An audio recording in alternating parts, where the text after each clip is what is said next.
Je reviens sur la période des années 56 à 64. Ils sont encadrés par, on peut dire Khrouchtchev d'une certaine manière, puisque Khrouchtchev en 56, il lance la question de Budapest, et en 64, il est démissionné.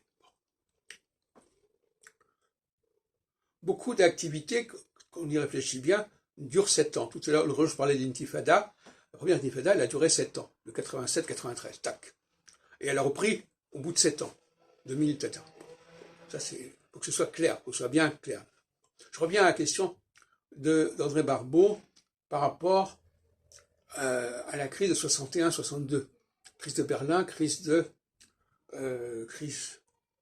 Cuba. Alors, ça ne correspond pas à un changement de phase dans mon système, ça correspond à un milieu de phase. Le changement de phase, il se produit avec Budapest, et éventuellement avec Suez. L'expédition franco-britannique de Suez,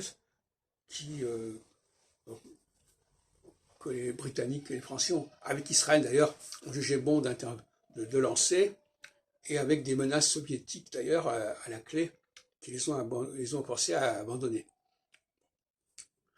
Il y avait déjà Khrouchtchev à ce moment-là. Et donc, tout ce qui se situe entre 56 et 64 fait partie d'une seule et même phase. Et donc, il y a un même climat qui se développe pendant cette période-là. Et c'est ça que la Strock doit prévoir, c'est une façon de parler, doit mettre en évidence dans son système, une fois pour toutes. Et on peut dire que l'affaire de Budapest, en 1956, annonce l'affaire de Cuba.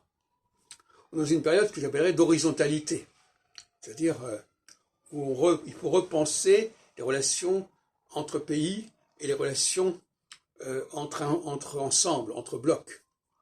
Ce qui s'est passé. 61, 62, 61, crise de Berlin, c'est repenser la situation en Allemagne et la création du mur de Berlin. 62, c'est la question de la Floride, de Cuba, des missiles, etc. Bon. Donc, c'est une problématique qui est un leitmotiv, qui traverse la période en question. Elle avait été précédée par une autre problématique entre 48 et 56, qui était une période de verticalité, c'est-à-dire une période de réaménagement des structures, notamment de l'Europe, puisque c'est à ce moment-là que s'est constituée l'Union européenne, la Communauté européenne, la CECA, notamment la CECA, le projet de CED, de Communauté européenne de défense, Communauté européenne charbon-acier, avec différents projets qui parfois ont pu avorter.